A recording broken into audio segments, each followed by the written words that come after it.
ಇನ್ನು ನಾಳೆ ಅಯೋಧ್ಯೆಯಲ್ಲಿ ಧರ್ಮ ಧ್ವಜ ಸ್ಥಾಪನೆಯಾಗಲಿದೆ.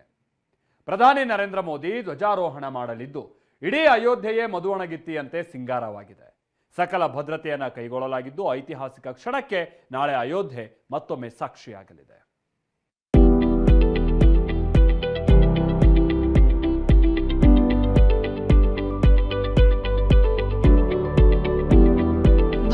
ರಾಮ ಮಂದಿರ ಸಂಪೂರ್ಣವಾಗಿ ಸಿದ್ಧಗೊಂಡಿದೆ.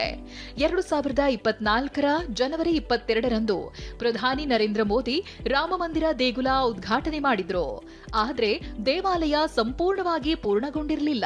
ಸದ್ಯ ದೇಗುಲದ ಎಲ್ಲಾ ಕೆಲಸಗಳು ಪೂರ್ಣಗೊಂಡಿದ್ದು ನಾಳೆ ಅಧಿಕೃತವಾಗಿ ಧ್ವಜ ಸ್ಥಾಪನೆಯ ಮೂಲಕ ದೇಗುಲ ನಿರ್ಮಾಣ ಸಂಪೂರ್ಣವಾದ ಸಂಕೇತ ಸಾರಲಿದೆ. Is a kind of religious announcement to devotees of Lord Ram that the temple in all its description, including the outer security wall which is called Parkota, is complete in all respects. ಪ್ರಧಾನಿ ನರೇಂದ್ರ ಮೋದಿ ಸಮ್ಮುಖದಲ್ಲಿ ನಾಳೆ ಅಯೋಧ್ಯೆಯ ರಾಮ ಮಂದಿರದ ಧರ್ಮಧ್ವಜ ಸ್ಥಾಪನೆ ಸಮಾರಂಭ ನಡೆಯಲಿದೆ. Uttar Pradesh CM Yogi Adityanath Narendra Modi Amit ಶಾಗೆ ಆಹ್ವಾನ ನೀಡಿದ್ರು. ಆರ್ಎಸ್ಎಸ್ ಮುಖ್ಯಸ್ಥ ಮೋಹನ್ ಭಾಗವತ್, ಉತ್ತರ ಪ್ರದೇಶದ ರಾಜ್ಯಪಾಲರಾದ ಆನಂದಿಬೆನ್ ಪಟೇಲ್ ಸೇರಿ 6,000 ಜನ ಐತಿಹಾಸಿಕ ಕ್ಷಣಕ್ಕೆ ಸಾಕ್ಷಿಯಾಗಲಿದ್ದಾರೆ. ಬಳಿಕ ರಾಮ ದರ್ಬಾರ್ ಗರ್ಭಗೃಹ, ರಾಮಲಲ್ಲಾ ಗರ್ಭಗೃಹದಲ್ಲಿ ದರ್ಶನ, ಪೂಜೆ ನೆರವೇರಿಸಲಿದ್ದಾರೆ. ಬೆಳಗ್ಗೆ 11:55ರಿಂದ ಮಧ್ಯಾಹ್ನ 12ರವರೆಗೆ ಅಭಿಜಿತ್ ಮುಹೂರ್ತದಲ್ಲಿ ಧ್ವಜಸ್ಥಾಪನೆ ನೆರವೇರಲಿದೆ. ರಾಮ ಮಂದಿರದ ಧ್ವಜವು 5 ನಿಮಿಷಗಳಲ್ಲಿ 190 ಅಡಿ ಎತ್ತರ ತಲುಪಲಿದೆ. ಹಾಗಾದ್ರೆ ಧ್ವಜದ ವಿಶೇಷತೆಗಳೇನೇನು ಅನ್ನೋದನ್ನೇ ತೋರಿಸ್ತೀವಿ ನೋಡಿ. ದೈವಿಕ ಧ್ವಜವನ್ನ ಗುಜರಾತ್ನ ಅಹಮದಾಬಾದ್ನಲ್ಲಿ ತಯಾರಿಸಲಾಗಿದೆ. ಅಯೋಧ್ಯೆ ರಾಮ ಮಂದಿರ ಧಾರ್ಮಿಕ ಧ್ವಜದಲ್ಲಿರುವ ಚಿಹ್ನೆಗಳಿಗೆ ಪ್ರತಿಯೊಂದಕ್ಕೂ ವಿಶೇಷ ಅರ್ಥವಿದೆ. ಕೇಸರಿ ಬಣ್ಣದ ಧ್ವಜ ಸೂರ್ಯದೇವರು ಮತ್ತು ಓಂ ಚಿಹ್ನೆ ಹೊಂದಿದೆ.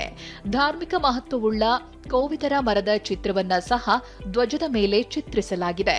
3 ಪದರಗಳ ಬಟ್ಟೆಯಿಂದ ತಯಾರಿಸಲಾಗಿದೆ. ಅಂಚುಗಳನ್ನ ಗೋಲ್ಡನ್ ರೇಷ್ಮೆಯಿಂದ ಮಾಡಲಾಗಿದ್ದು ಎಲ್ಲಾ ಚಿಹ್ನೆಗಳು ಕೈಯಿಂದ ಮಾಡಲಾಗಿದೆ. ध्वज को सर्वोच्च स्थान मिलता है. सेना में हो, चाहे रथ के ऊपर हो, चाहे मंदिर के ऊपर हो, कहीं पर भी ध्वज सर्वोच्च होता है. ಧ್ವಜಾರೋಹಣ ಕಾರ್ಯಕ್ರಮಕ್ಕೆ ಪ್ರಧಾನಿ ನರೇಂದ್ರ ಮೋದಿ ಆದಿಯಾಗಿ ಗಣ್ಯ ವ್ಯಕ್ತಿಗಳು ಭಾಗಿಯಾಗ್ತಿರುವ ಹಿನ್ನೆಲೆ ರಾಮಮಂದಿರಕ್ಕೆ 2 ದಿನ ಭಕ್ತರ ದರ್ಶನಕ್ಕೆ ನಿರ್ಬಂಧ ವಿಧಿಸಲಾಗಿದೆ. ಇಡೀ ಅಯೋಧ್ಯೆಯನ್ನ ಮಧುವಣಗಿತ್ತಿಯಂತೆ ಸಿದ್ಧಗೊಳಿಸಲಾಗಿದ್ದು ಎಲ್ಲೆಡೆ ಭದ್ರತೆ ಹೆಚ್ಚಿಸಲಾಗಿದೆ. ಮಹೇಶ್, TV9 ದೆಹಲಿ. ಇನ್ನು ನಾಳೆಯ ಪ್ರಧಾನಿ ಮೋದಿ ನೆರವೇರಿಸಲಿರುವಂತಹ ಅಯೋಧ್ಯೆಯ ರಾಮ ಮಂದಿರ ಧರ್ಮಧ್ವಜ ಸ್ಥಾಪನೆ ಕಾರ್ಯಕ್ರಮವನ್ನು TV9 ಮೆಗಾ ಕವರೇಜ್ ಮಾಡಲಿದೆ. ಸಂಪೂರ್ಣ ರಾಮ ಮಂದಿರ ಶೀರ್ಷಿಕೆಯಡಿ ನೀವು ನಾಳಿನ ಕಾರ್ಯಕ್ರಮವನ್ನು ನೋಡಬಹುದಾಗಿರುತ್ತೆ.